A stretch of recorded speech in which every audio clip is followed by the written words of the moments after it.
Rama Hare Rama, Rama Rama Hare Hare. Hare Krishna.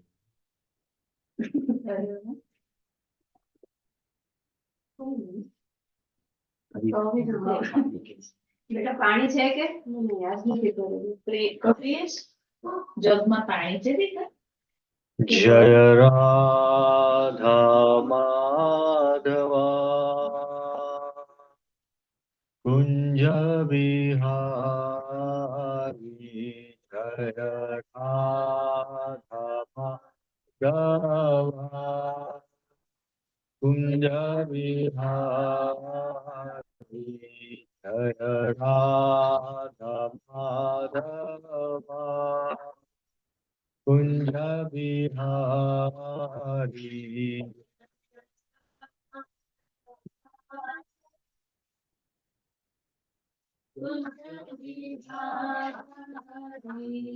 जय गोपी जन वल्लभा गिरिवरधारी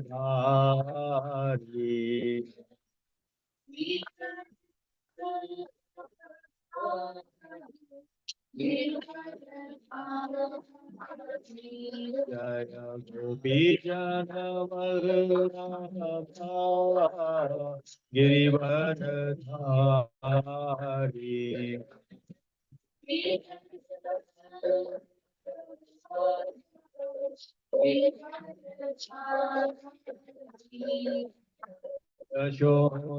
यशोदानन्दन भज जनन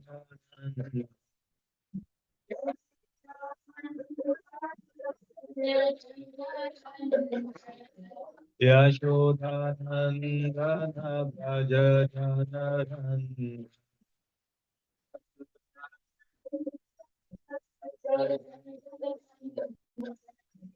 यशोदानन्दन भज जनन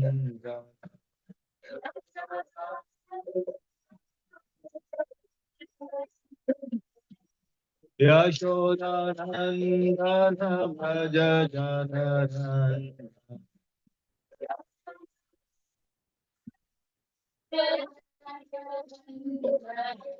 यमुना तीरावनचारी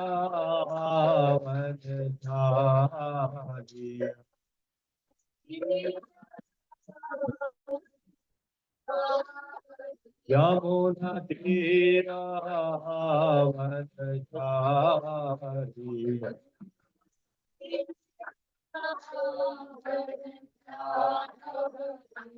जय Radha Madhava Kunj Bihari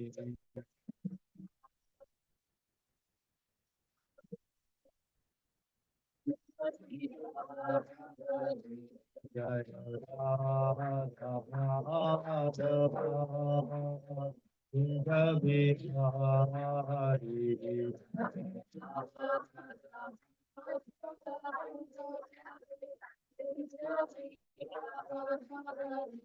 Hare Krishna, Hare Krishna, Krishna Krishna, Hare Hare, Hare Rama, Hare Rama, Rama Rama, Hare Hare.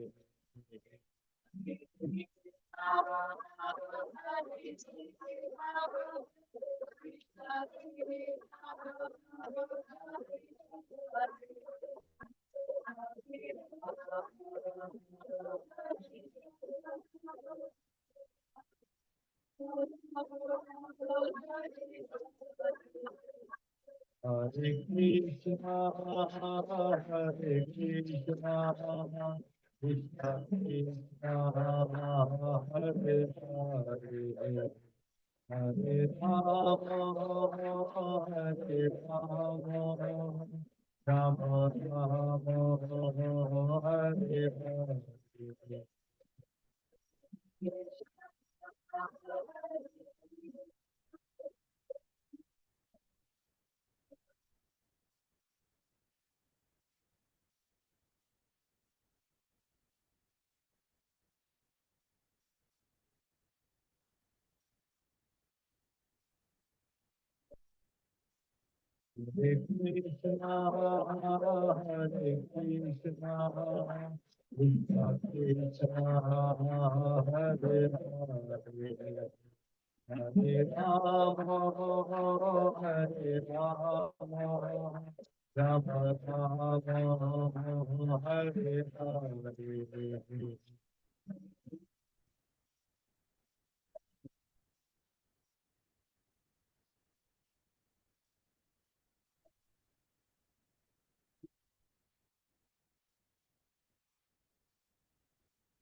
Hare Krishna, Hare Krishna, Krishna Krishna, Hare Hare, Hare Rama, Hare Rama, Rama Rama, Hare Hare. Hare Krishna, Hare Krishna, Krishna Krishna, Hare Hare, Hare Rama, Hare Rama, Rama Rama, Hare Hare, Hare Krishna, Hare Krishna, Krishna Krishna, Hare Hare, Hare Rama, Hare Rama, Rama Rama, Jaya Prabhupada, Jaya Prabhupada, Prabhupada, Srila Prabhupada, Jaya Prabhupada, Jaya Prabhupada, Prabhupada, Srila Prabhupada, Jaya Jaya Guru Guru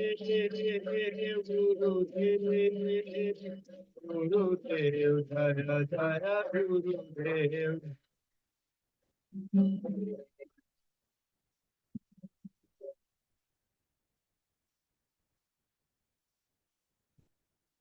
Nitai Gaura Hari Bo, Hari Bo, Hari Bo, Nitai Gaura Hari Bo.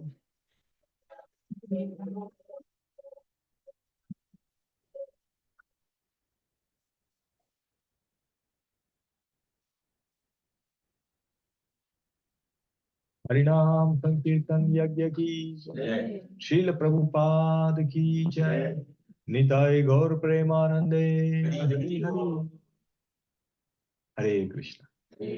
So thank you very much, dear devotees, for your association. Thank you for joining. Mata is so glad to see you. Thank you, Bilasfu. So let's begin with Mangalachara.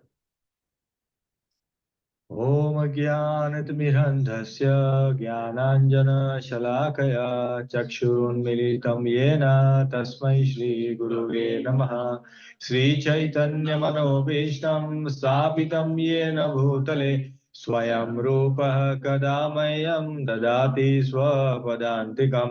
वन्देऽहं श्रीगुरुः श्रीयुतापदकमलं श्रीगुरोन् वैष्णवांश्च श्रीरूपं साग्रजातां सहगना रघुनाथान्वितं तं सजीवं साद्वैतं सावधूतं परिजनासहितं कृष्णचैतन्यदेवं श्रीराधाकृष्णपादान् सहगना ललिता श्रीविशाखान्वितांश्च नमो विष्णुपादाय कृष्णप्रेष्ठाय भूतले श्रीमते भक्तिवेदांत स्वामिन्निति नामिने। नमस्ते सारस्वती देवी गौरवाणी प्रचारिणे निर्विशेष शून्यवादी पाश्चात्य देश तारिणे।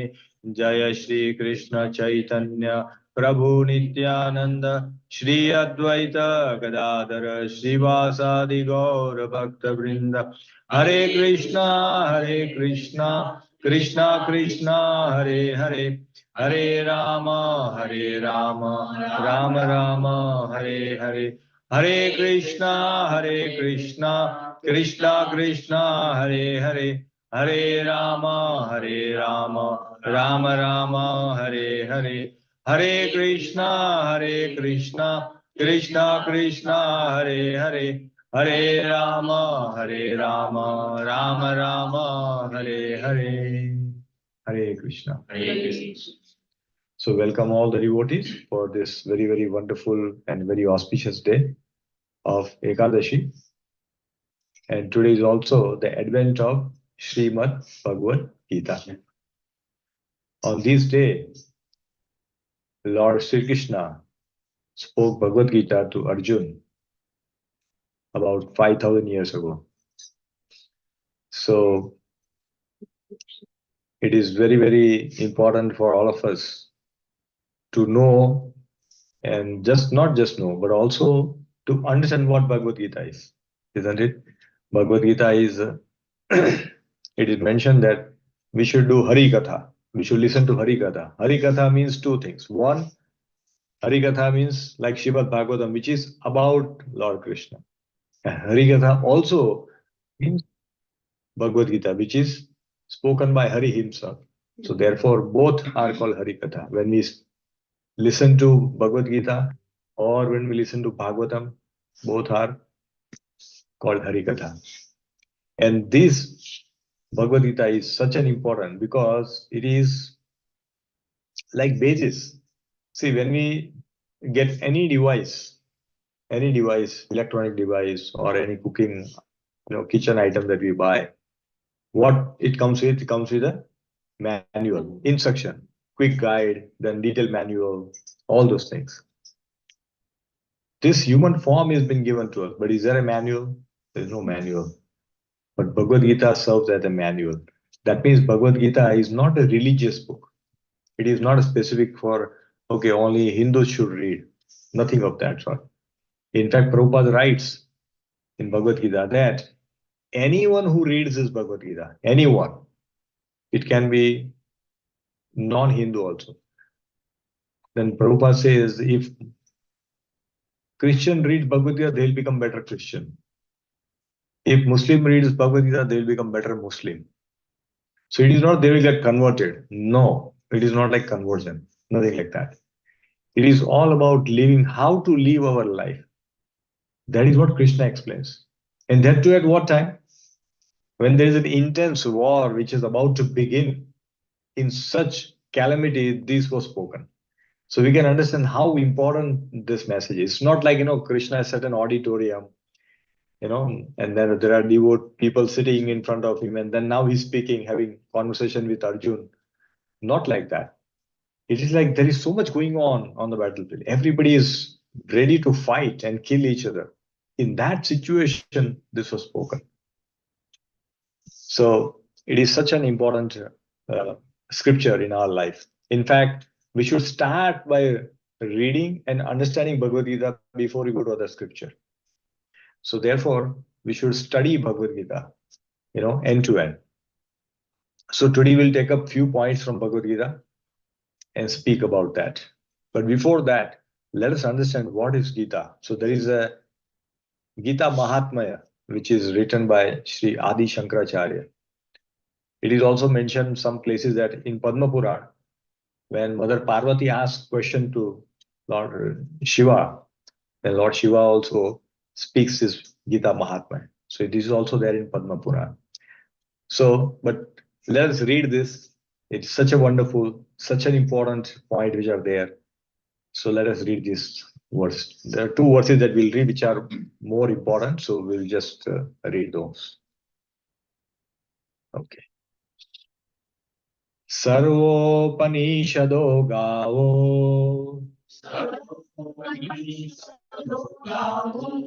दुग्धा गोपालनन्दनः Partho वत्सः सुधीर्भोक्ता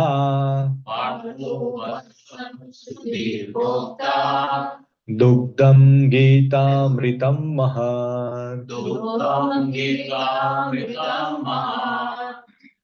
Okay, Priyansh, can you please read translation, beta?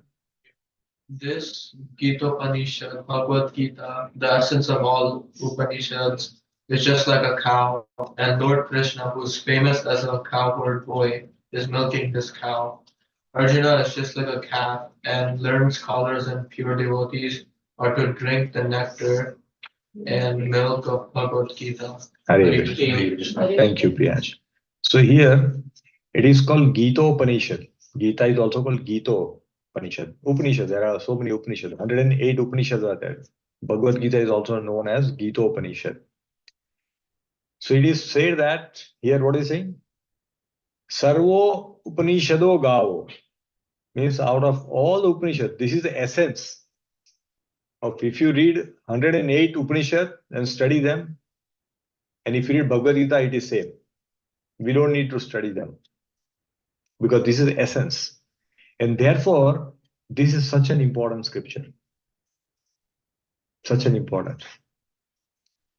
So, and why it is famous? Like, what is Bhagavad Gita is like a cow. Cow. Krishna is milking that cow and getting the nectar of milk.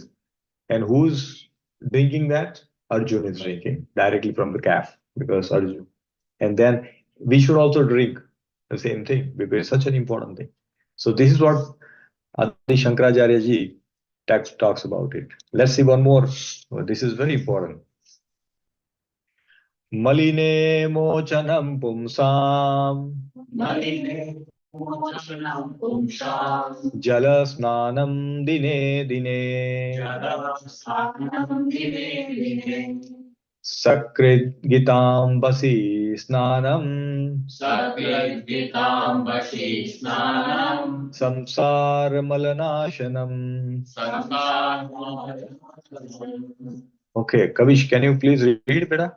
One cleans himself daily by taking a bath, but if one takes a bath even once in the sacred Ganges river of Bhagavad Gita, for him the dirt of material life is altogether vanquished. Hare Krishna. Thank you, Kavish. So here, everybody's take bath every day. We all take bath every day. Sometimes we take 2 times, 3 times, right? Why? Because we can clean the dust from our body, perspiration, all the dirt which is there. We want to clean that off. But if you take bath once a day and then we don't take bath for several days, what happens? Is it good? Will it be okay? No. People will say, hey, you're not taken bath. Suddenly they'll make out. So we have to take bath every day. And that too sometimes multiple times. Like we did some work in backyard and then we have to come and take bath.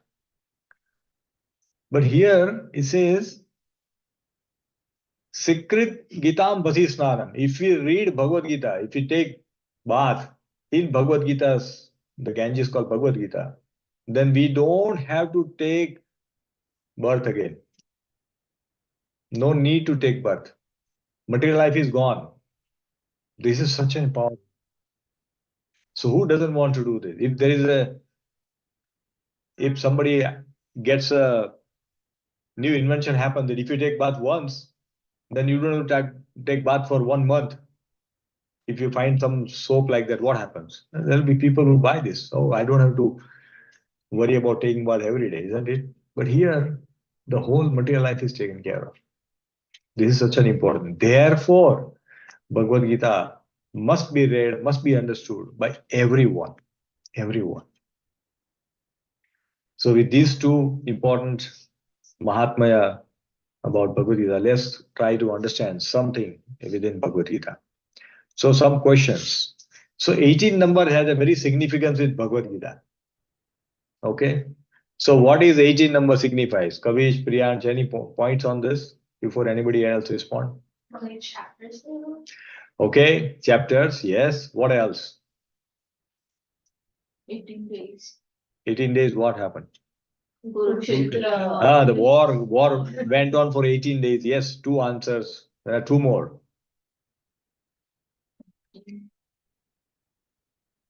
18 chapters, 18 days the war happened. Yes, very good. What else? Hare Krishna, please come, please come. Sloka 1800. No, Prabhuji. From where it has come? This is no, that is 18,000 Bhagavatam. This is different. 18,000. Hare Krishna, please come, please come. Hare Krishna. So what is 18? Okay, Abha, there is a question on the screen. Abha and Akshat. What is 18 number signifies with Bhagavad Gita? Chapters. Okay, chapter, then what else?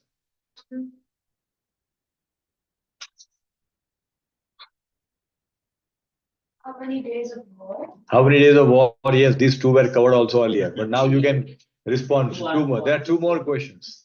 What is the 18 number signifies with Bhagavad Gita? How old are you? Ah, Arjun had a son who was 16 years old at the time. So he cannot be 18 years for sure. Abhimanyu was about 16 years when I was on the battlefield. So he was not definitely not 18 years. But yeah, it's a good try. Everybody's trying. So thinking is going on, which is good. Right or wrong is not important. Important that we are thinking. Huh? Any clue? Yeah, clues is like, clue is that 18 million people involved in the war. something real. 11 Something. actually, yeah, 11 actually, 11 and 7 actually, Correct. 18 Akshinoni was Sena, 18 Akshinoni, the army was there because Kaurav had 11 and Pandavas had 7. Like that, they had Akshinoni. So this is how. Okay, 18. So now next 18, the fourth one. Rich. So in warfare, what are there? There are commanders and all those things, isn't it?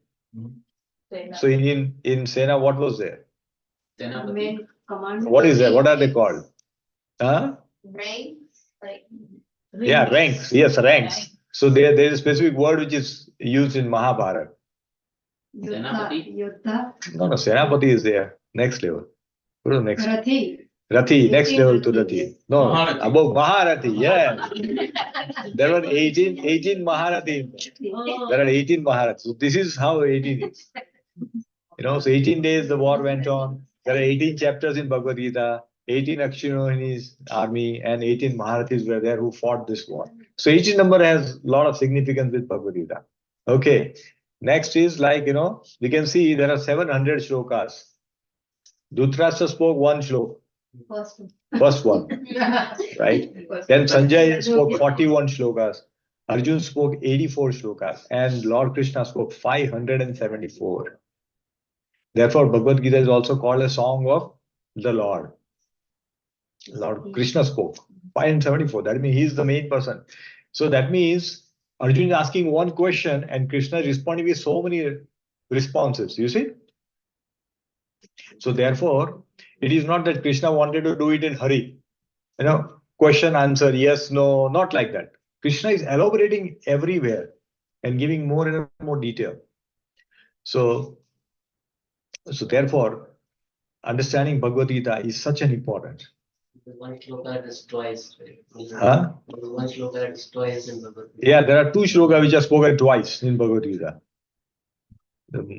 Yeah, Manmana Mad Bhakto comes twice, and there is one more shloka which comes twice. So now let us try to go into Bhagavad Gita, and few points we will try to understand. Okay, so we'll see. We'll read this verse and try to understand. So, question is that can we understand? Can we know Krishna completely? Is it possible? Yeah. But Krishna says here. Yes. Yeah, Krishna is telling here. We'll see that when we go through the translation. So let us recite this verse first. Gnanam teham savijnanam idam vakshyami asheshatah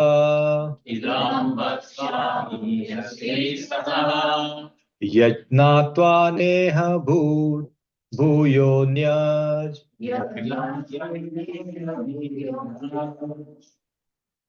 Gnatvayam avashishyate.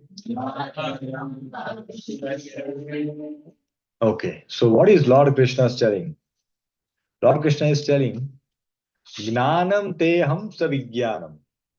Right? So Krishna is telling Arjun that idam vakshyami asheshatah. I will now explain to you completely. Now he's saying completely. Please understand. See, our question was, can we know Krishna completely or in full? But Krishna is saying, I will explain you everything, complete, end to end. Don't have to worry. So what happens? I will tell you for you to know. I will explain to you so that you know what you will know. both general and deeper knowledge. So Gnanam and Vijnanam. What is the difference between Gnan and Vijnan?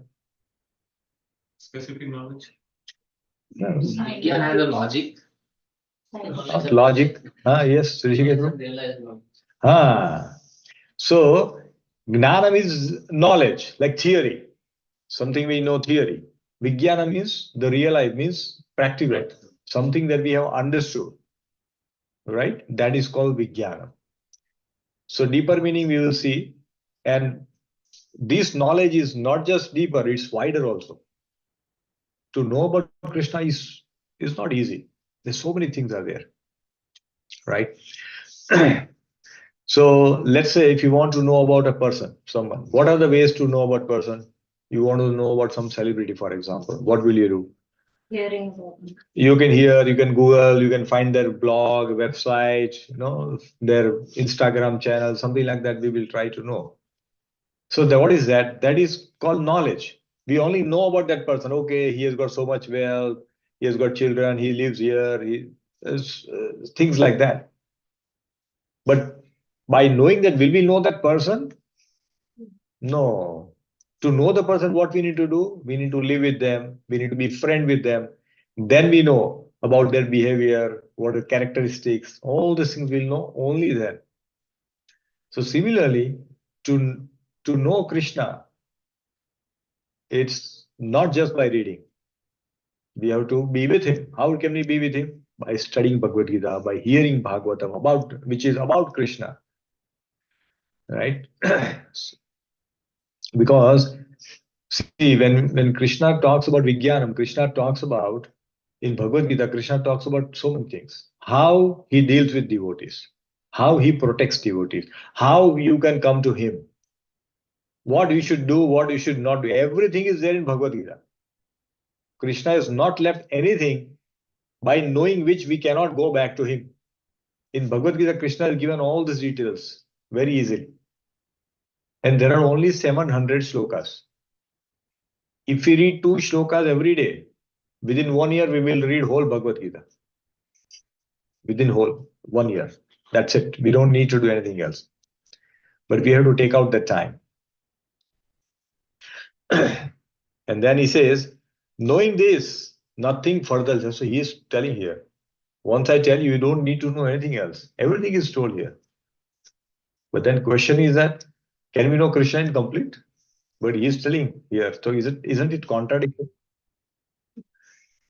Right? Because he is saying, knowing this, you don't need to know anything else. Okay. So let us see. The Gnanam is knowledge about Krishna's spiritual and material energy. That is what Krishna is going to give. Right? So is Krishna's greatness. How great Krishna is. Like by knowing person's wealth, what he does, we know, oh, how great that person is. We have admiration about that person. Okay. Like, okay, he's a great guy, something like that. But Vijnana means what? Vijnana means the knowledge about Krishna's personality, his sweetness. So what is this called realized knowledge? Because when we know about Krishna, his sweetness, his pastimes, then what happens? We start loving that person. Our admiration converts into a love. Earlier we just had admiration. Oh, how great Krishna is. But as soon as we know about Krishna in person, that how he deals with the devotee, how he intimately lives with the devotee, what he does, how he reciprocates, as soon as we know, suddenly the love comes in our heart. Oh, this is how sweet Krishna is. Because Krishna takes care of so many things. He tells even if, Hare Krishna, please come. So even if a devotee falls down, Krishna says, don't worry, don't consider him as a fallen person. He's still a devotee. So all these things we know about Krishna. So we are currently talking in the chapter number 7, right? So in Bhagavad Gita, how many chapters are there? 18. 18. So 18 chapters are divided like this. So sandwich. So first chapter 1 to 6 is like Karma Yoga. And 13 to 18 are like Jnana Yoga. It's like a bread. So what is important? Is bread important? The main is what is in between. That decides what kind of sandwich it is, right? We can say double cheeseburger or something, different names we give. So bread doesn't signify the sandwich. What is in between that defines it. So 7 to 12 chapter is Bhakti Yoga. And therefore, it is such an important. Krishna put it in between with a purpose. Krishna told, I will given you Dhyana Yoga, Karma Yoga, I'm giving you everything. In first 6 chapter, he talks about Dhyana Yoga, Karma Yoga, everything. But he said that is not so important. Important is what I'm going to tell you now. Important is what I'm telling you now. That's what it is. So within these also, within 6 chapter, which is from 7 to 12, there are 2 chapters which are more important. So which are again in between. What are those chapters? Come on, maths. 8 and 9. No. Please read again. Read again. Between 7 and 12. There are 2 chapters which are important. No, how? 9 and 10. It's 9, 10. Yes. This is mathematics. There is no logic here. You apply mathematics. Yes, 9 and 10. These 2 are very important chapter. These 2 are extremely important chapter. Because in 9th chapter, what is Krishna telling? Krishna telling that how to love him. Patram pushpam phalam toyam. He says, okay, how easy to serve me. You don't have to do austerity. Just serve me little flour, fruit, water, and that's it. I'll be happy. How simple Lord is. He makes bhakti very simple for everyone. Even a poorest of a poor person can do this. Isn't it? Samoham sarva bhuteshu. He says, I am equal to everybody. I am not biased. I am not biased. He's telling all this in the 9th chapter, right? So, therefore, these chapters are important. Now, out of this 700 chapter also, 700 shlokas, the 2 shloka comes in between, which are very important. So, what is the middle 2 shloka? What number it will be? 700 is an odd number. So, which will be the middle 2 shloka? 349, 351. Huh? 349, 351. 350 and 351. 350. So, this will come. So, these 2 shlokas are very important. And in this, Krishna reveals his heart. Krishna reveals his heart. Now, many times people think that in Bhagavad Gita, Krishna only talks about logic, his vibhutis, all this thing, karma yoga and all that. But this is such an important. So let us recite these words because this is important to know what is hidden in this. There's something which is hidden here, which only through Acharya's commentary we will come to know. On our own, we will not know because we will read this. Okay, this slok is there. But if you read the Acharya's commentary, like Baldev Vidya Bhushan, Saraswati Thakur, then we will know what is hidden behind this. And that is what we all should try to know. Not what is visible. That is easy to know. Right? So let us read these words and then we'll go on discuss very quickly. महात्मानस्तु मां पार्थ दैवीं प्रकृतिम् आश्रितः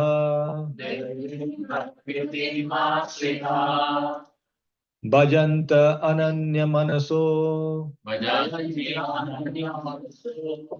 ज्ञात्वा भूता ज्ञात्वा भूतादिम् अव्ययम्. Okay, so what is being told here? Mahatmanas to Mam Partha. Lord Krishna is telling Arjun. Mahatma means for great soul. Somebody who's great, he's called Mahatma. So he's telling Arjun. He's telling Arjun, you are a great soul.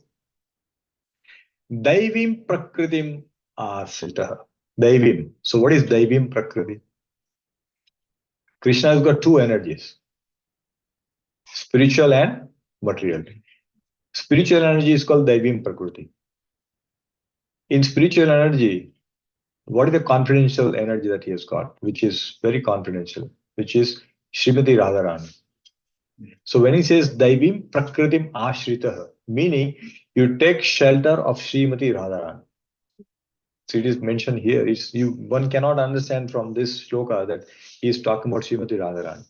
But he's telling that Daivim Prakritim Ashritaha. If we take shelter of Srimati Radharani, and then do what? Then do next. See, in the next verse he says, Satatam kirtayanto mam, Satatam kirtayanto mam, yatantascha dridhavrataha, namasyantascha mam bhaktya, nitya yukta upasate.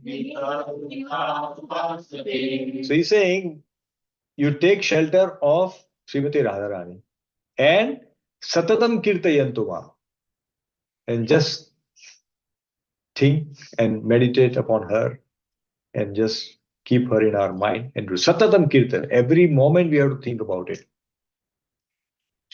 So Krishna revealed these very important points within Bhagavad Gita. That if we take shelter of Srimati Radha, that's what Bhagavatam also tells. If we go to Bhagavatam, Bhagavatam will tell the same thing. That all the great souls have taken shelter to Srimati Radharani. Because why? She is the most dear to Lord Krishna. If Srimati Radharani tells that, okay, please take this devotee, he has come, Krishna cannot deny. Krishna cannot deny. So therefore, and also she is mother. As a woman, mother has always has a soft heart, right? So because of her soft heart, we should just take shelter of Srimati Radharani. And if you do Satatam Kirtanyanto, if we keep remembering Krishna, chanting about Krishna's name, hearing about Krishna, then we will go back to him. There is no question about it.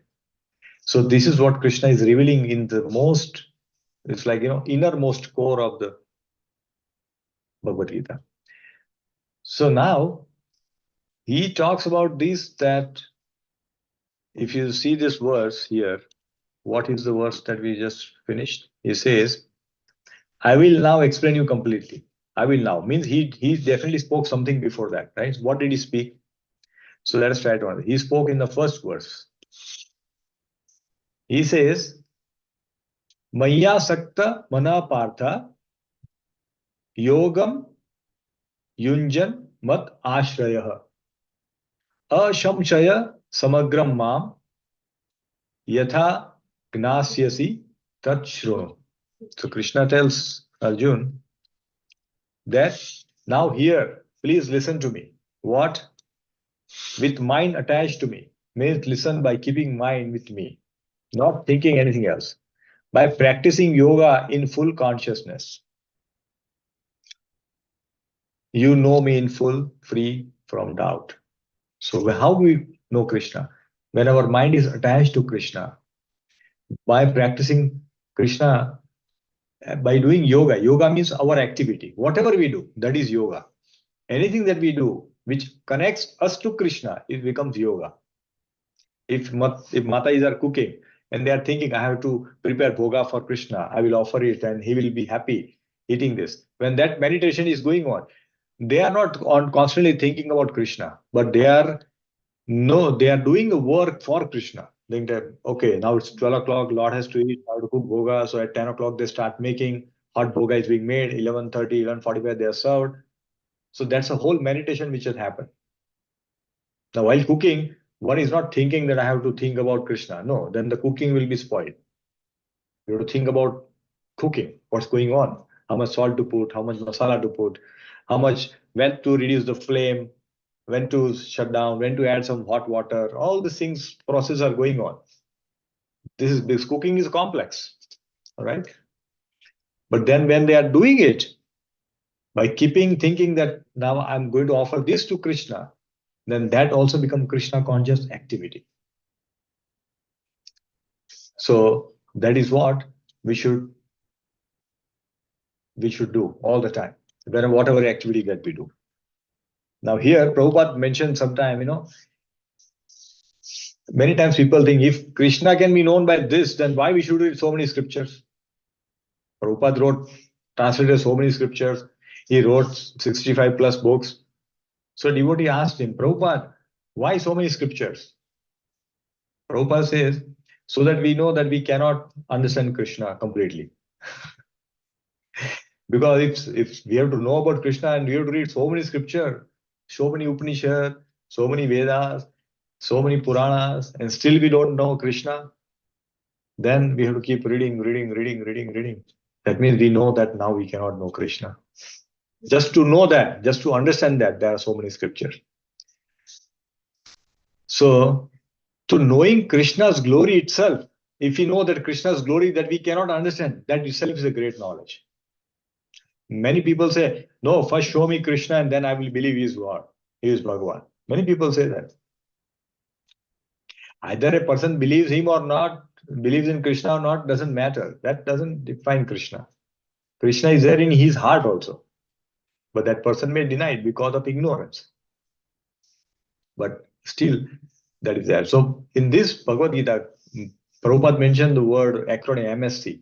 So matter, spirit, and the controller for both is what is being discussed. Right? All the matter, spirit is all soul and super soul, and then controller, which is Krishna himself. So instead of like thinking about thousands of things about what is Krishna, how is Krishna, no, we should just go to the nectar. Like in a bumblebee, when a bumblebee wants to get a nectar from the lotus, it doesn't go and think how many petals, how many big lotus is, where it is there. No, it just goes into the nectar and then takes the honey. That's it. That's what it is. So who knows Krishna in complete? Only Srimati Radharani knows him.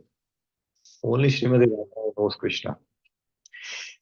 After knowing Krishna in fullness also, what is her meditation? To serve Krishna. So if that person who knows Krishna in full is also meditating to serve Krishna, then what to speak of all of us? We should just think of serving Krishna, nothing else. We should not be thinking anything else. We should think that how I can serve Krishna. That is what we should always say. So we cannot know Krishna is complete. We cannot speak about his pastimes also. Like one pastime, like Lord Brahmaji tried to understand Krishna. What happened?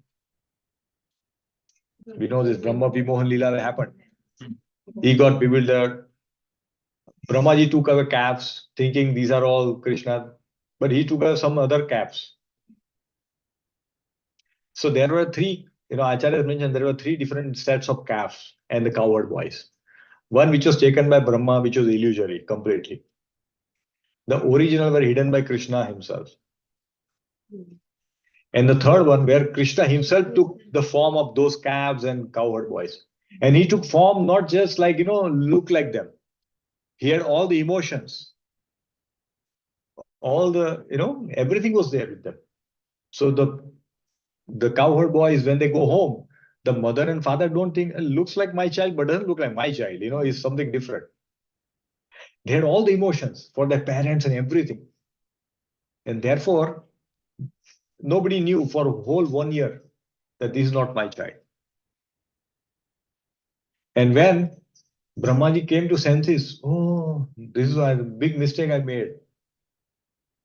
Then he comes and surrenders to Krishna.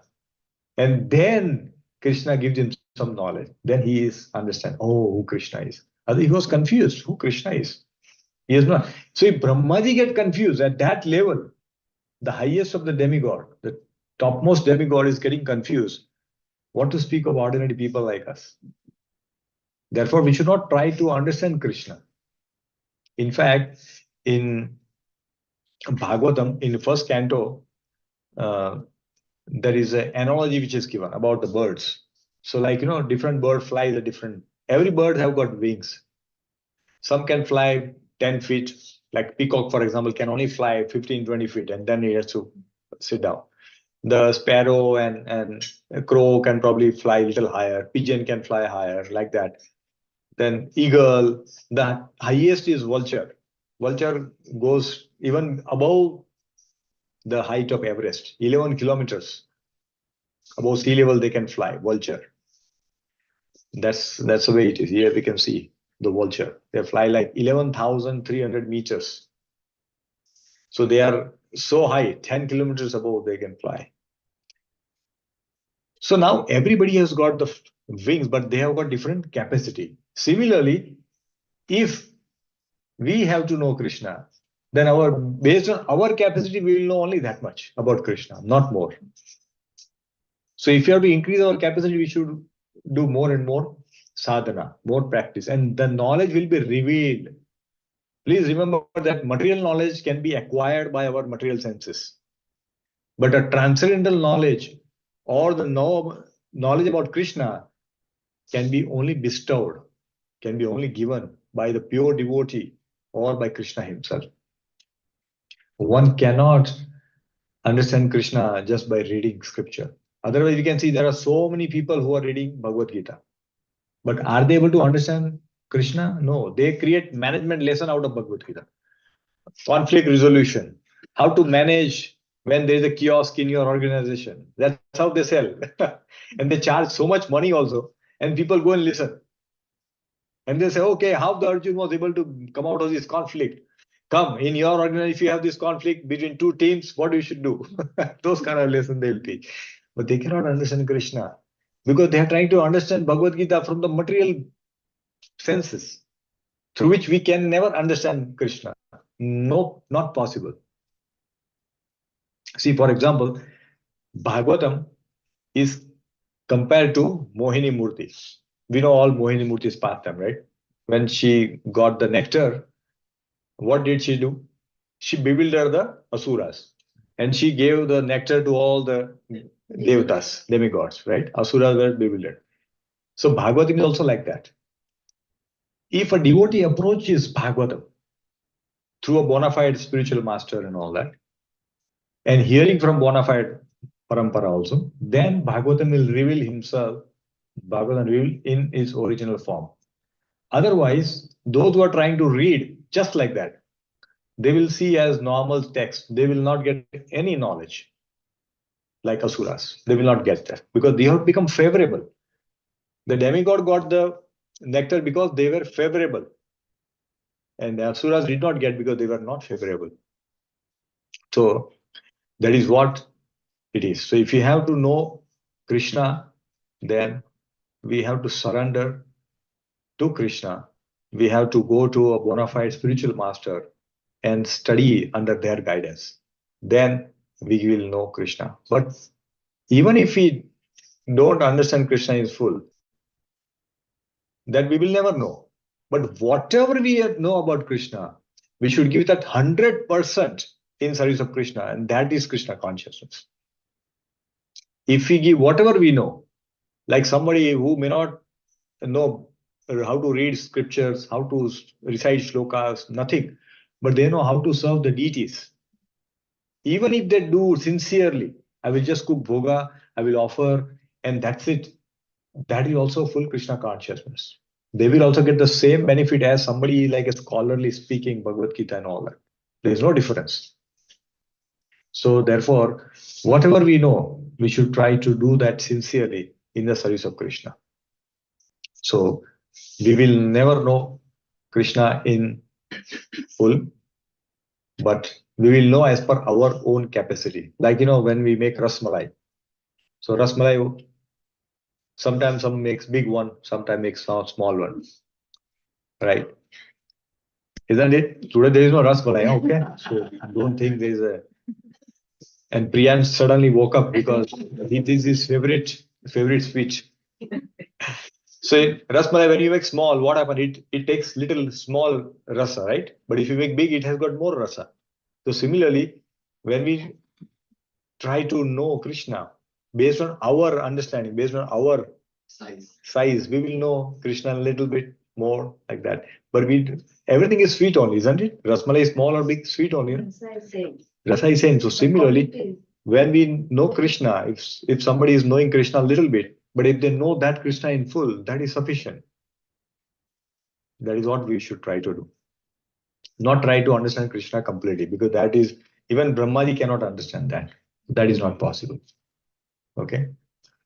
Now, many times it is mentioned that we should always think of Krishna, isn't it? And Krishna also tells, Tasmat Sarvesu Kaleshu. Means every time. Whole time you have to remember me. Now, how is it possible? It is not possible. So let's recite this word and then we'll go that. Tasmat Sarvesu Kaleshu. तस्मात् सर्वेषु कालेषु Mamanu yuddha cha Mayyarpita mano buddhir Mame vaishyasya asamshayah. So here, what is Krishna saying? See, there are few devotees who are remembering Krishna all the time. Okay? So anybody knows those devotees who are thinking about Krishna all the time? Gopis, yes, very good for answer. Gopis, always thinking, whatever they were doing, they were not thinking anything else. Gopi, all the time. Krishna is in their mind. Very nice. What else? They are there. Haridas Thakur chanting, yes. But like they are doing some activity and remembering also. Mother Yashoda, yes. Prahlad Maharaj, yes. Prahlad Maharaj, very good answer. Prahlad Maharaj, what? Every time he was even brought in so many calamities. But he is thinking of Krishna all the time. All the time. No other deviation. Always think of Krishna. Yes, Mahi, what is your answer? Prabhupada, yes, Prabhupada always thinking about Krishna. Always how to build temple, how to print books. He's always thinking on those lines. Very nice. Yes, Dhruv Maharaj. Yeah, we can say that. Dhruv Maharaj. Not always, though. Yes. Here we can see Mother Sita when she was in Ashok Vatika. She was remaining only Lord Ram, nothing else. When Rukmini was in Vidarbha, she once just heard about Lord Krishna's glory and she was thinking all the time about Krishna, Krishna. Everything was Krishna only, her life was. So now they are able to remember Krishna all the time, like gopis and all. But can we remember Krishna all the time? This is a big question. Because here, Krishna tells, Tasma Sarveshu Kaleshu. Meaning, therefore, at all times, now all time, 24 hours, is so difficult. Now Krishna is telling that means we have to do this. But then also is Krishna puts us in very difficult spot, saying that Tasma Sarveshu Kaleshu. Very difficult. And not just that. There is one very important point which is mentioned. See, like I said, Mam Anusmara Yuddhacha means what? Remember me and perform your duty also. Now somebody is coding, like IT guy, and then how can he think of Krishna? Mata is cooking and okay, making some nice, kheer. Now she start thinking, chanting, and all that kheer will be burnt, na? She has to think how much sugar to put, how much ilaichi to put. Everything is there. So that means you have to focus so much. Somebody is trying to solve problems. Some like Kavish is studying or Akshay is studying. Then they have to study. They cannot say, I'm going to chant now. So everybody is focusing on their work. But Krishna is telling, remember me all the time. Then that's a problem. Isn't it? It's a challenge. So how? What we should understand? Krishna is telling something more there. He says, Maya arpita mano buddhi. Mind and buddhi, intelligence. You give this to me. Offer it to me. Means through mind, think about me. And use your intelligence, which I give it to you in my service. Through which you will reach me without any doubt. So now let us understand this. That all time Krishna is telling therefore. Now is he using word therefore means what? He has spoken something before that. Na? Therefore he's saying therefore. Right? So what is that verse? Let's read that verse. Hare Krishna,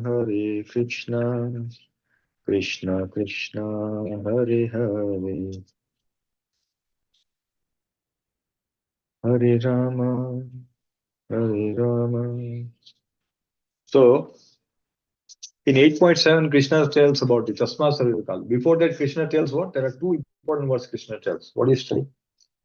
Antakale cha mameva smaran muktva kale varam yah prayati sa madbhavam yati nasyatra samshaya. He says, Antakale cha mamiva. At the time of death, if somebody remembers me, then you will come to me. Then he says further also, he says, Yam yam vapi smaran bhavam tyajant ante kalevaram. Tam tame vaiti konteya sada tad bhava bhavita. Means, if you remember something else, then you will go there. He's telling both the things. If you remember me, you will come to me. But if you remember something else, you will go there. Like, on a highway, we are going and we take a wrong turn, then we go left here, then, we go somewhere else. Isn't it? We go to Columbus. And if we go here, we go to airport. Something like that happens. So, therefore, he's saying, remember all the time me. Why? Because he's telling that, Antakalecha Mameva. If you have to remember Krishna at the time of death, that means you have to remember Krishna all the time. But then question is, if you have to remember Krishna all the time, how is it possible? It's difficult. Vilas Prabhu is teaching Mridang to someone. At that time, how can you think of Krishna? It's difficult, isn't it? It's a practical question or not, right? But it's service for Krishna, then we think. Yes.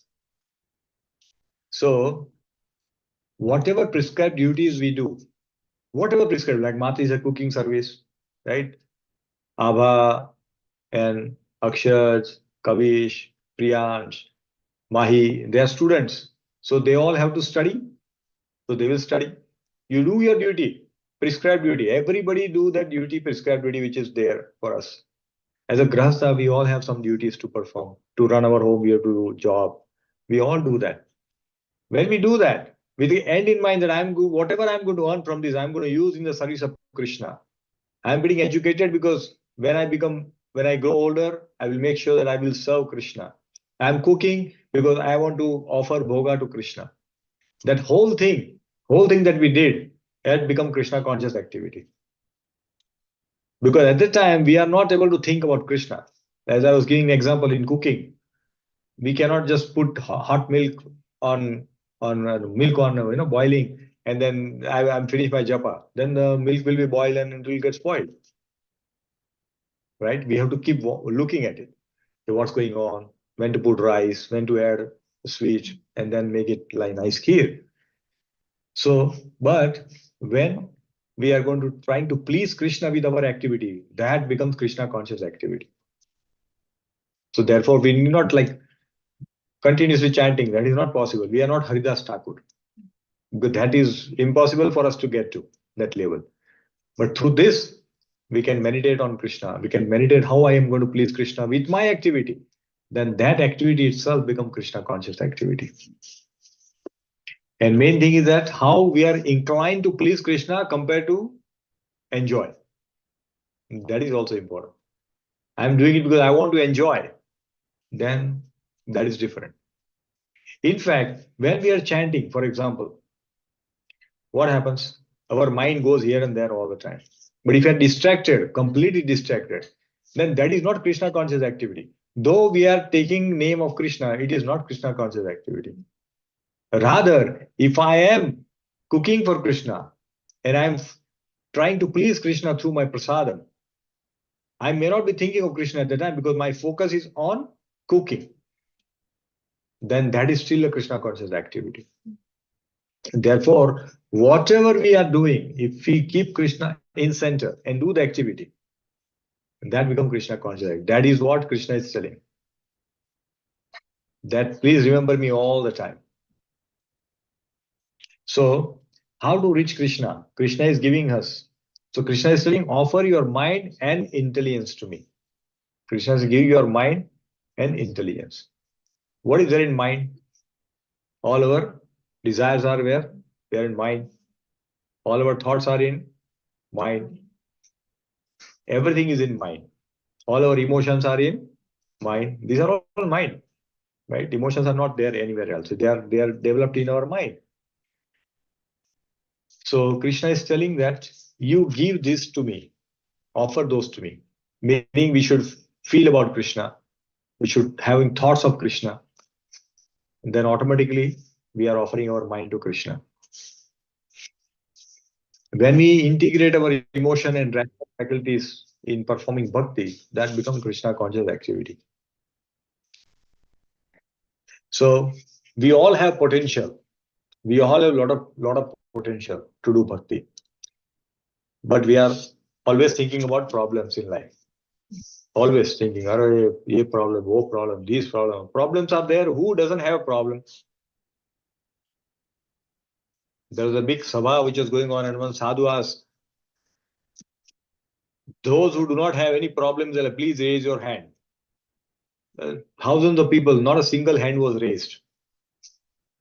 Because everybody has a problem. People may not show it, may not speak, but who doesn't have a problem?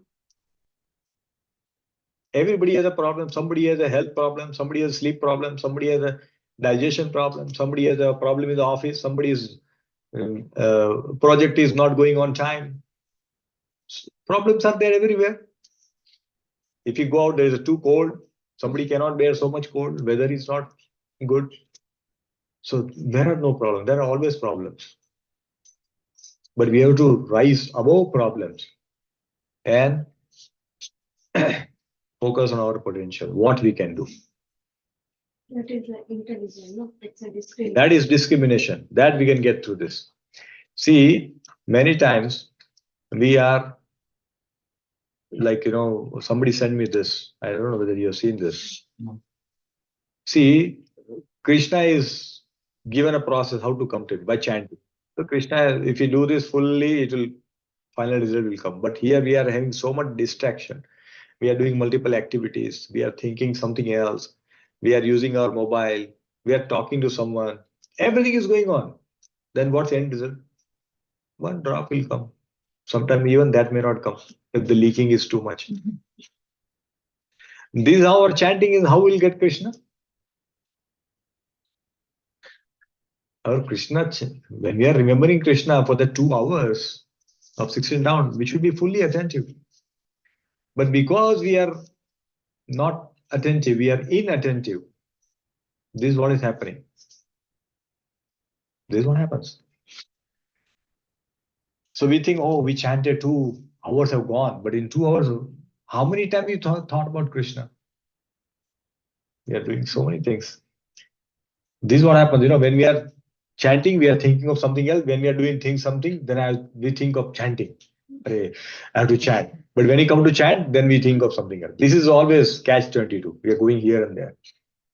So therefore, it is mentioned that when we do one activity at a time, let us not, today's world is multitasking. There is nothing like multitasking.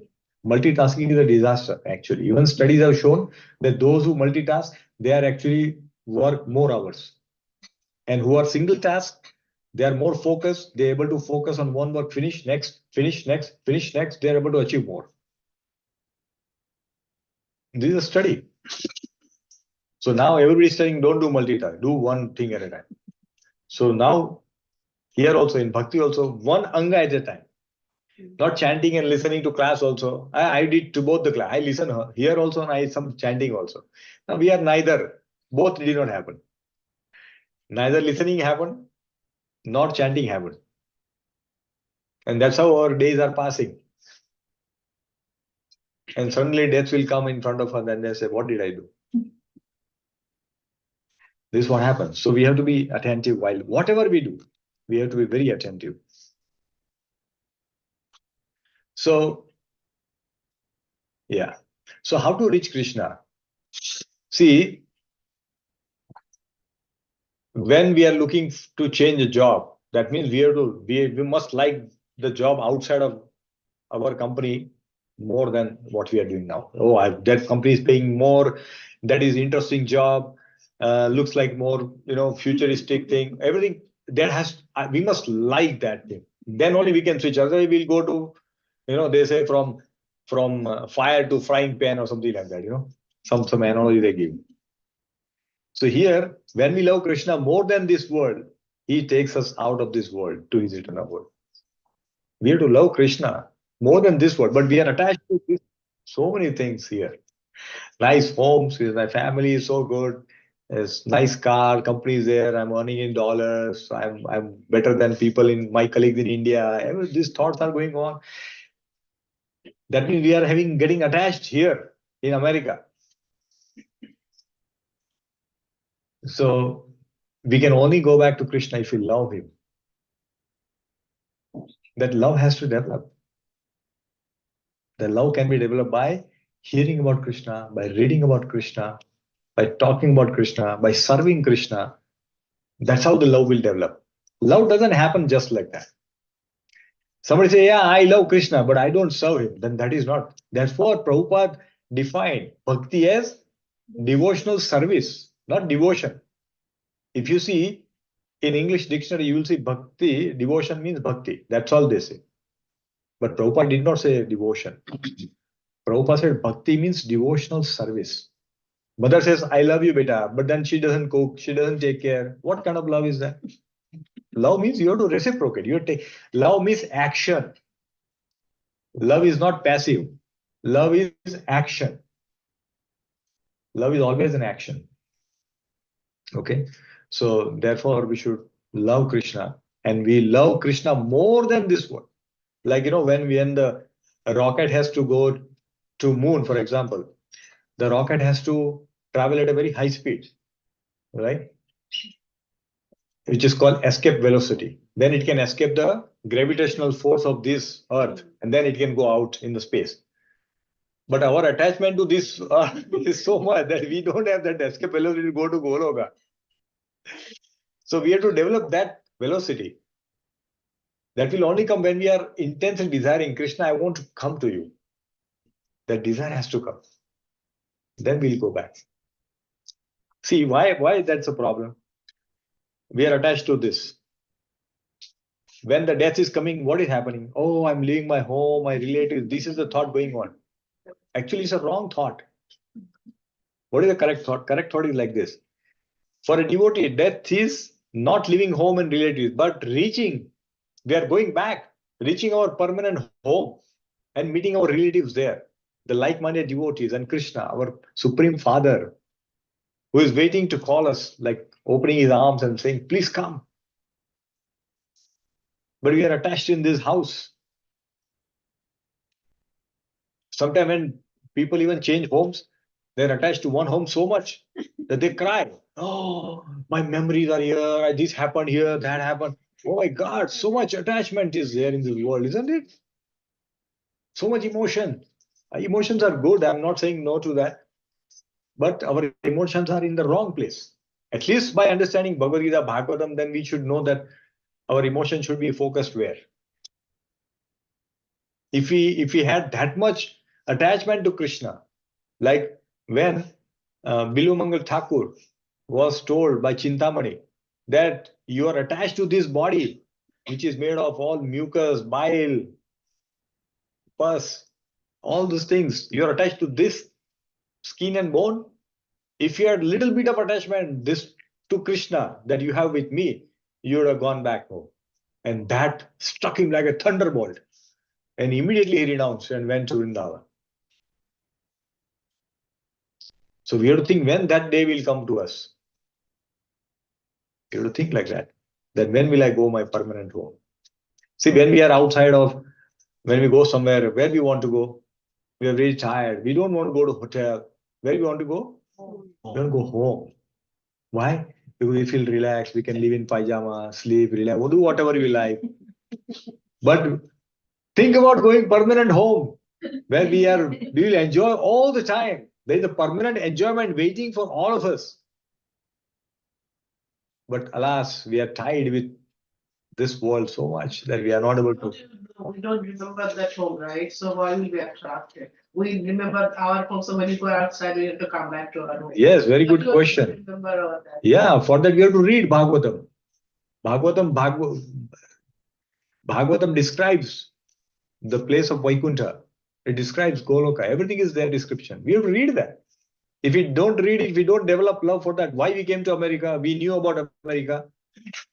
We know which this country is there. It gives prosperous country, nice infrastructure. We read about it. Somebody told about it. That's why we got attracted and came here. Now Bhagavad Gita is also telling, Bhagavatam telling us, are we reading it? We have to read it. Read and study and understand. Then we will develop love for Goloka. Otherwise, we will be attached here only.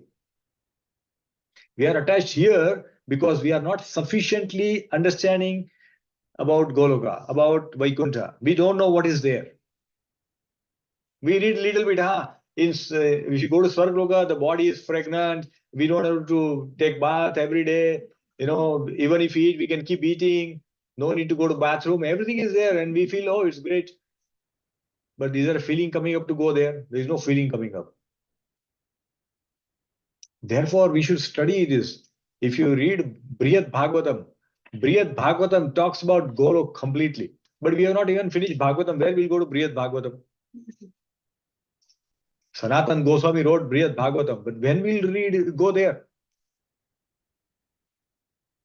We have to read this first. Therefore, every day, Nityam Bhagavat Sevaya. Why it is mentioned Nityam? Nityam is when we read every day, then something will go in our mind. Someday it will get stuck.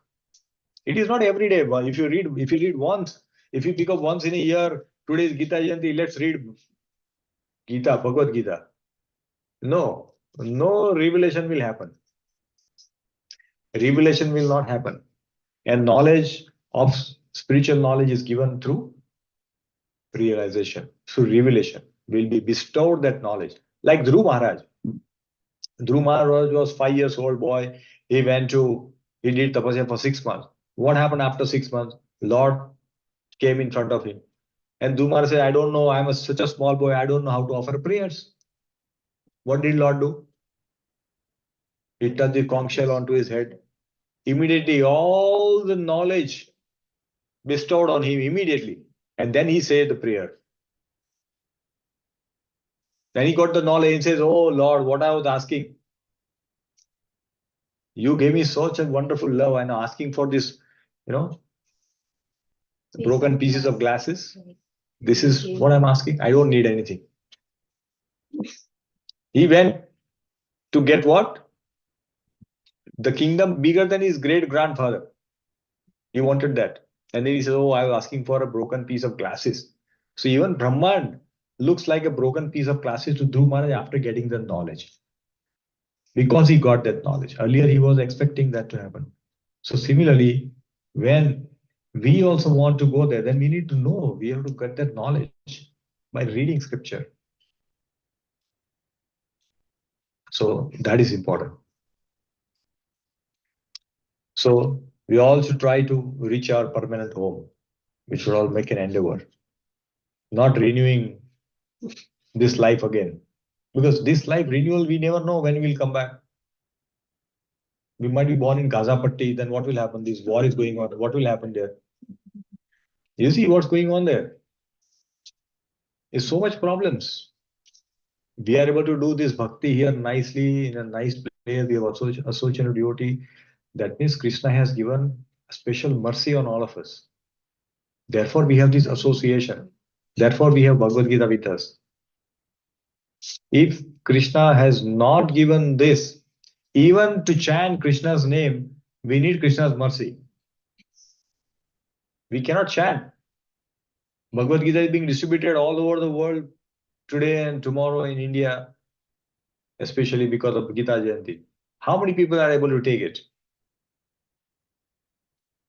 Not everybody is taking it. Why? Because they have not got mercy yet. When they get mercy, they will get the book and they will read it someday. And when they read it, they will get attracted. This is how it is. So therefore, we should read scripture every day. Every day, not a single day. In spiritual life, there are no holidays. Spiritualists do not observe holidays. We observe holiday for what? Because we get bored, we get tired with doing something. If office tells you to come 7 days, then we say, boss, I cannot work like that. Why? Because it's tiring. We don't like it. We just go there because we have to make our living.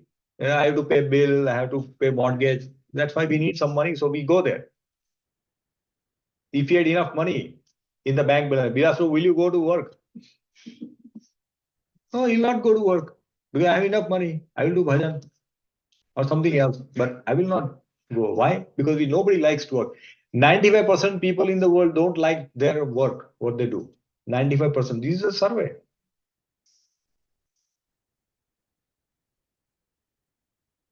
But spiritual activity is something that we like.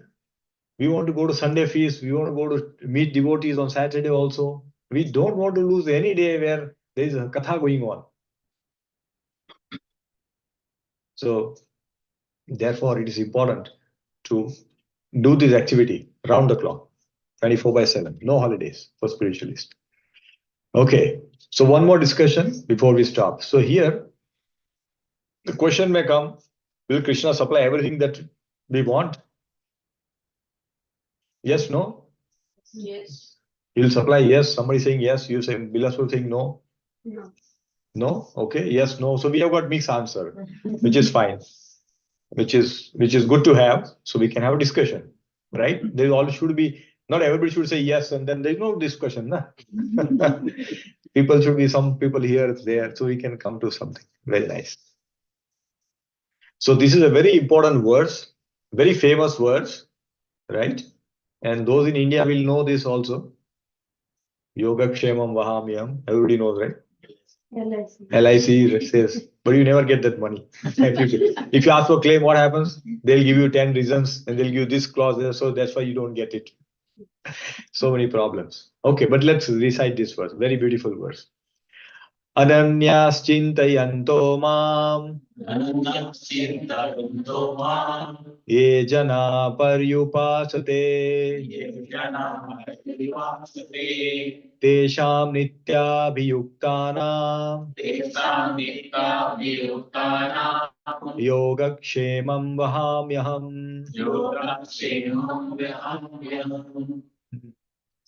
So here the color code is given for some reason. So first three line of this shloka talks about something that we should do. It is for all of us, what we should do. And the last line is what? Krishna says, I will do this. If you do this, then I will do this. Right? So what is that we have to do? Ananyas chintayanto mam. Ananyas chintayanto mam means what? Ye jana paryupasate. He says, but those who always worship whom? Krishna. With exclusive devotion. Not like in exclusive, only Krishna. And with devotion means serving Krishna. Meditating on his transcendental form, his lila, gun, everything. Then what happens? Krishna says, to them, I carry what they lack and I preserve what they have. This is such an profound verse, dear devotees. Krishna says, see, Vahami means what? To carry. It's like, carrying a load. If a labor is carrying in India, earlier time, used to carry this 100 kg bag of wheat and rice and all that. They'll carry the band like this and go. That is called Vahami. Means carrying a lot of load. Krishna is telling that if somebody who does this, he always worship Krishna with full devotion, then I will carry this burden. Vahami means carrying a burden. Carrying a burden. So Krishna says, I will carry that. So I will preserve what they have and I will give it to them. I will not send somebody, my servant, oh, give it to him. No, I will personally carry. Let's think of some special guest coming in our home. Guru Maharaj is coming. What happens? We'll tell somebody, Arey, leke aao, please bring him. Arey, we will personally go. We'll go outside of our home. We'll bring him, we'll garland him, we'll wash his feet, we'll do everything ourselves. We'll carry his bag, we'll bring in ourselves, everything we'll do. We will not outsource. Krishna is not outsourcing here. Krishna says, anyone who does ananyas chintayanto, then what happens? I will carry whatever they don't have. So Mata is saying, he will give everything. She's right. In a way, from here. Right? So, this is what Krishna is saying. How merciful this Lord is. How merciful. We have not seen any Lordship which is so merciful that you will do this much and I will do so much. It's mentioned if you take one step towards Krishna, Krishna takes 10 steps towards us. That's the mercy Krishna is trying to say. Hare, you come to me, but we are not going there. We don't have inclination to go there also. We are stuck in this world and we are just going around and around and around. So, why? Like, for example, examples are given here. Like, for example, as a householder, we all are householders, right? We all take responsibility for our families and our children, right? So Krishna also takes the responsibility of the maintenance of the devotees. So Akshat, can you please read this better? This is a householder takes the responsibility of children and all other family members. Krishna takes the responsibility of the maintenance of the devotees. Krishna. Hare Krishna. Thank you, Beta. So like we take care. And when we do this activity, we do with a lot of joy. We do joy, isn't it? Yeah. We do everything with joy. We want to buy a new furniture, we think, oh, my child will sit here. Oh, he needs a cycle. Okay, I'll buy the cycle because he will grow. Oh, this toy will be helpful. I buy this book because he'll read. His intellectual capacity will increase. With a lot of love and affection, we are doing all this work. So much love is there. So you can imagine how much Krishna will have love for us. But we haven't experienced that yet because we haven't even approached him. If you approach Krishna, then Krishna will reciprocate. If a child doesn't tell his father and tells neighbor, I don't know, my dad is not buying me bicycle. You tell your dad, nah? Why you're telling me? It's like that. We don't tell Krishna, I'm having so much difficulty. We talk to Krishna. Krishna is a person, he's not like a statue. Krishna is not a murti. Or Krishna is not somebody who doesn't have a form. A lot of people think he's a nirakar, formless, but Krishna is having a form. This form is described in Bhagavatam. So therefore, we should talk to Krishna. We should consider him as our friend. And we can speak to him.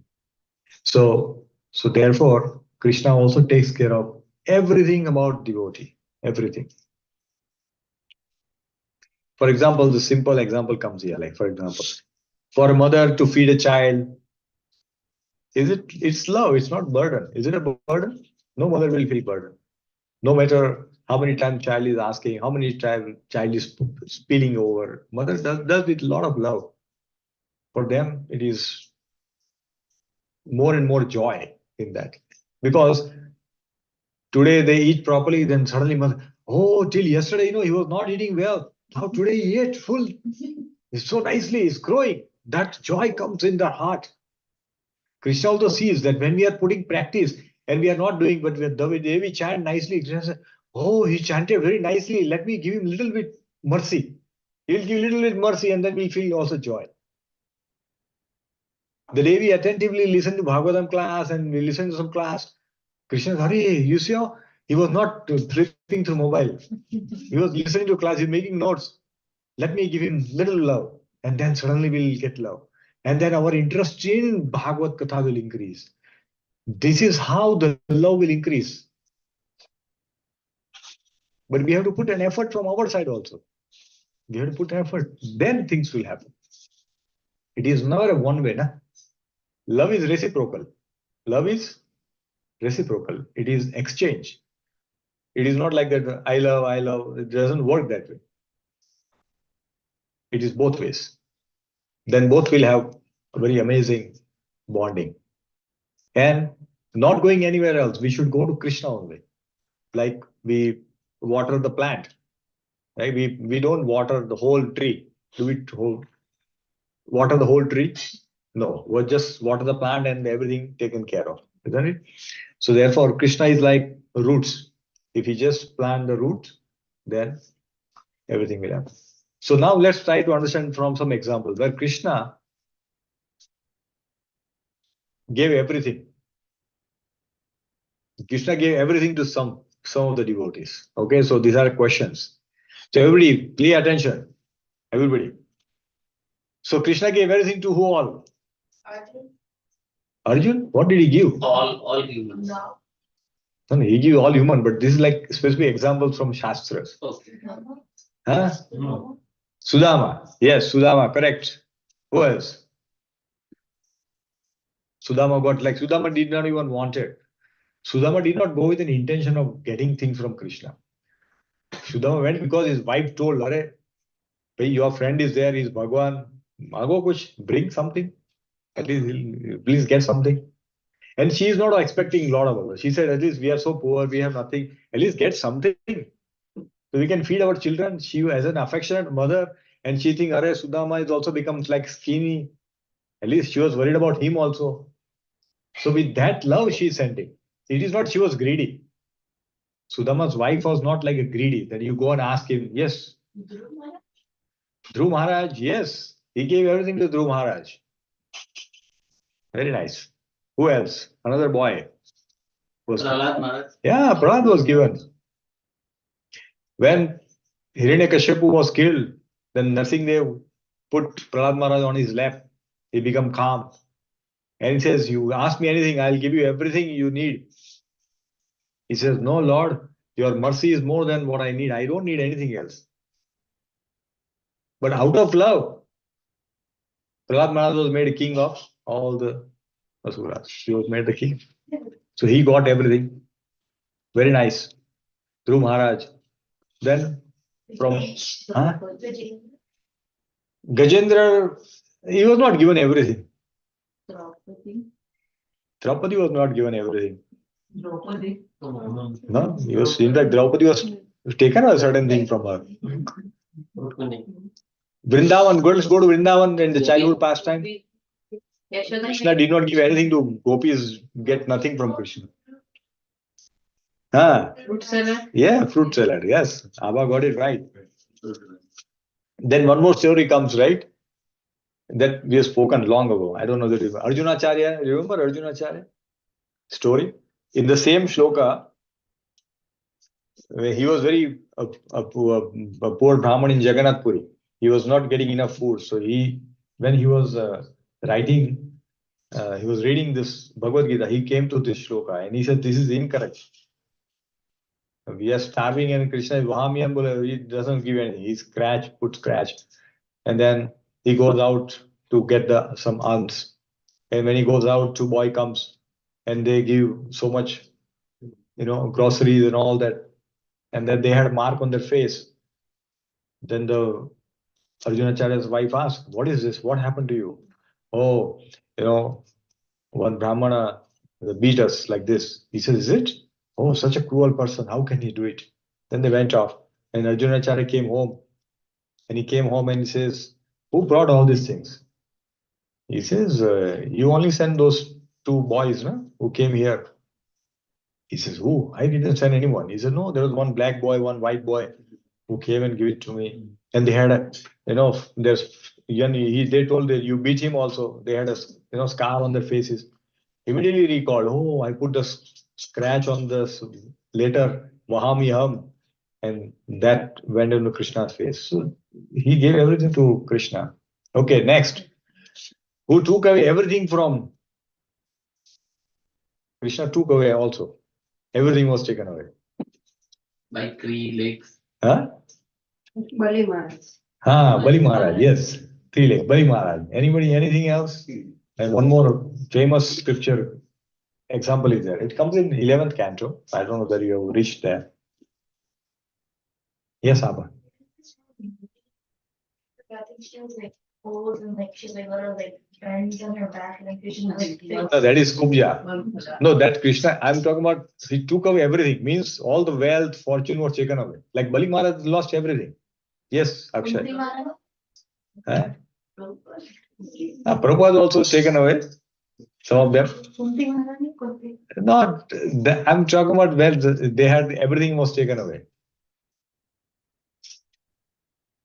11th canto, Avanti Brahman, anybody knows? So Avanti Brahman stories goes like this. Avanti Brahman was a very wealthy person, but he was very miser. Nobody likes miser person, right?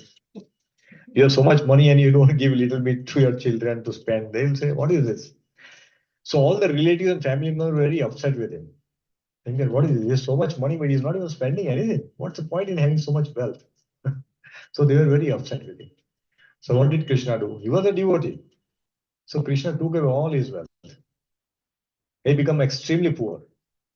As soon as he became poor, what happened? All the family relatives, they went off. They were attached to him because of wealth. Now, as soon as everything gone, they went and he was fixed up in Krishna bhakti. So to make him fully Krishna conscious, Krishna took away everything. So Krishna will do two things. He will give everything if he feels that he will not get attached to it, like Dhruv Maharaj and Prahlad Maharaj, and still we remain Krishna conscious, then he will give. But if he thinks by taking away he will come close to me, then he will take away also.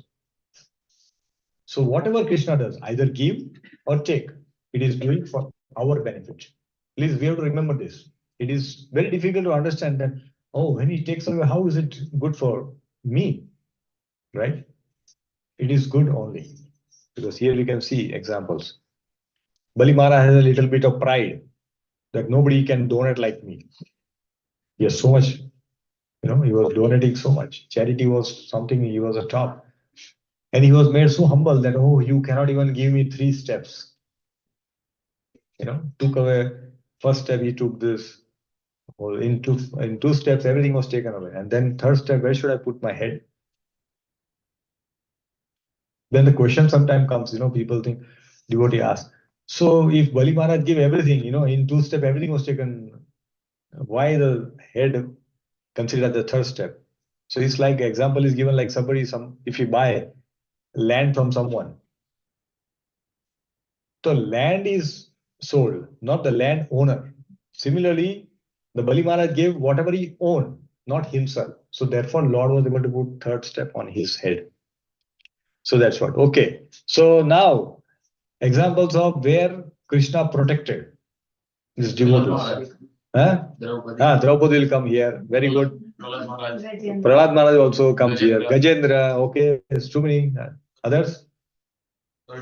Pandavas were he protected from. Pandavas were protected, yes. Then? Mathuravasis, yes, all those devotees were protected. Uttara. Uttara was not protected. Who was protected? Because of Parikshit Maharaj. Parikshit Maharaj. Even Ajamil was protected because just by his taking name, he was protected. Vrindavan Vasis. Vrindavan Vasis, yes, when Indra become very furious, they all were protected. Bharat Maharaj, Amrish Maharaj was protected. Yes, all these are protected. Okay. Krishna tested the devotees. Which devotees were tested by Krishna? Hmm? Who's saying something? Bhishmapita, yes, all the devotees are tested. The main reason for testing was Pandavas. They have so much testimony. Krishna took away everything, but still wanted to see whether. So this is a test. See, what is attachment? If you have to define what is my attachment, means that if that thing is taken away from us, if we feel the pain, that means we are attached to that. The degree of pain that we feel, that's the degree of attachment that we had with that thing. If you have no pain, that means we were not attached. Many times it happens, right? Sometimes we are attached to small things in our home. A pen, a nice lamp, everything is attached to that. Now suddenly promotion happens and we get super duper salary. And what happens? This old, no, let it go. I'll buy new one. Suddenly attachment is gone, isn't it? You see, all of us have experienced this feeling. It's nothing new. This is something everybody has experienced. So to the degree that we feel separation or a pain from a thing, that means we are attached to that thing that much. Initially, when you buy a car, somebody put hand on the, please. There's some scratch on that. After 5 years, it's okay, a little bit here and there, no attachment, gone. Initially, we had so much attachment. So attachment is something that we have to remind ourselves how attached I am with these things, especially the material things. Because if you don't love Krishna, Krishna tells how much, if you love Krishna more than this world, then we will go back there. If you love things of this world, then we will remain here. We couldn't buy Tesla car this life. That means I have to take next birth to take Tesla. That's the problem. So, like just as a father, okay, Abba, can you please read this? Just as a father lovingly maintains his children, Krishna protects what his devotees have and provides they need for their spiritual welfare. So this is the answer to the question. Will Krishna give everything? Krishna will not get everything. Krishna will give everything if it helps in our spiritual progress. Krishna will take away everything if it helps in our spiritual progress. Krishna gives us unlimited things if it helps become Krishna conscious. For example, we are not able to bhajan because we lost job, something happened. Krishna says, okay, theek hai, bhajan kar raha hai, at least let us give him some job, he gets the job, then we'll become happy. And okay, I'll do now bhajan. This is what happens. If something good is happening, that means Krishna is bestowing mercy so that we should do bhajan. If Krishna takes up something that we were attached to that, and Krishna is trying to distract us, saying that don't get attached to these things too much. It's not good for you. So either Krishna takes away, Krishna gives, Krishna maintains. It's all for our own benefit, so that we can go back to Krishna. So as a loving father, like a child wants, Dad, I want my chocolate, and he has got, we just did a root canal and there is a cavity and all. Father says, no, you cannot get chocolate. Isn't it? So Krishna will not give something that we will get distracted with. Not favorable. Not favorable for Krishna consciousness. That Krishna will not give. But Krishna will supply that will help us in becoming fixed in Krishna consciousness, for sure. So therefore, we should always remain attached to Krishna and not to things. Things will go and come. Krishna will always remain with us. Therefore, the last shloka of Bhagavad Gita, what Sanjay says? Sanjay says, Yatra Yogeshwara Krishno Yatra Partho Dhanurdharaha Tatra Srir Vijayo Bhutir Dhruva Nitir Matir Mama. So he says, Yatra Yogeshwara Krishna. Wherever there is Krishna, Yogeshwara means Krishna. Yatra Partha Dhanurdhara. You will find Arjun. So Arjun means what? Arjun is nothing but a symbol of a devotee. So wherever there is a Krishna and there is a sincere devotee like Arjun, then they will always be victorious. So we have to be with Krishna and like a devotee like an Arjun. We are always dependent on Krishna. So this is how the Bhagavad Gita ends with this particular shloka.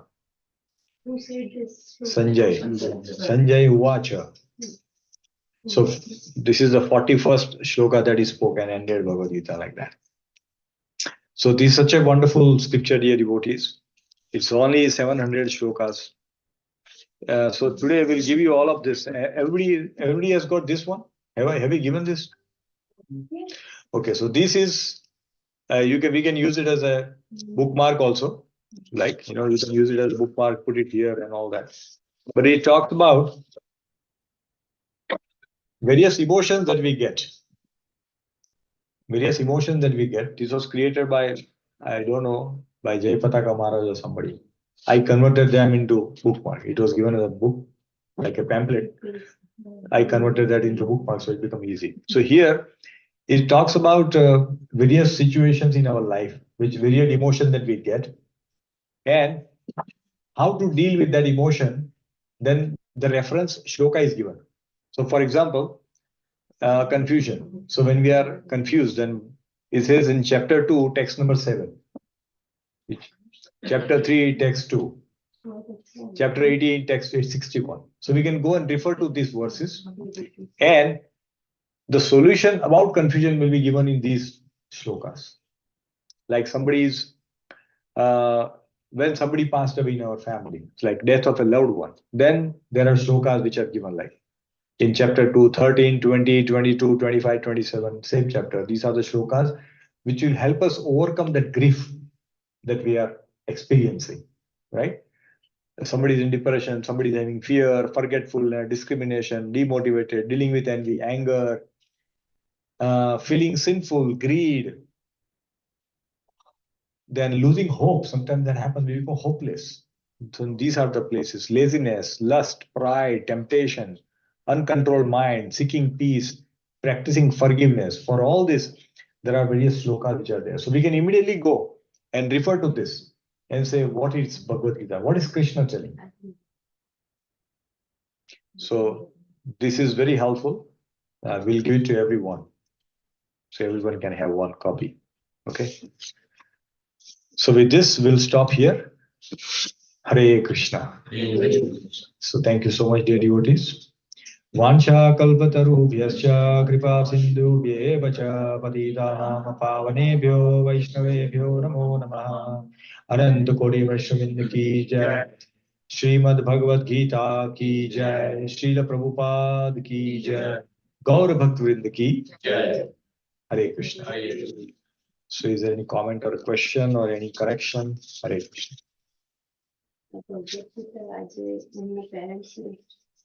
Yes.